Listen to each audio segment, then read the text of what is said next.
Dr. Adrizo-Harris, could you explain a little bit about NTM lung disease? Sure. NTM lung disease is a disease of the lungs that's caused by a common bacteria that we find in the soil and the water.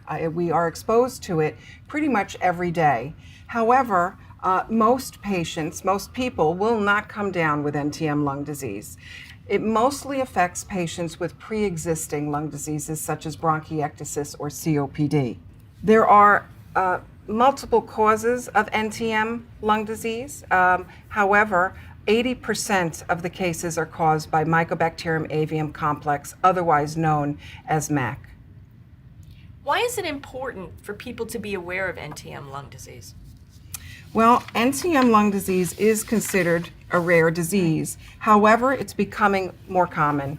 It's growing 8% each year.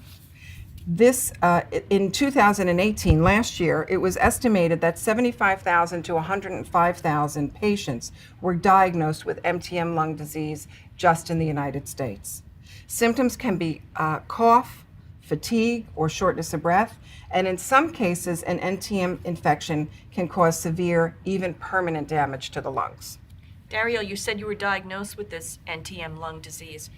Had you heard about it before your diagnosis? No, I'd never heard about it before my diagnosis. I first heard about NTM lung disease, excuse me, and bronchiectasis in 2009 when I first saw a pulmonologist.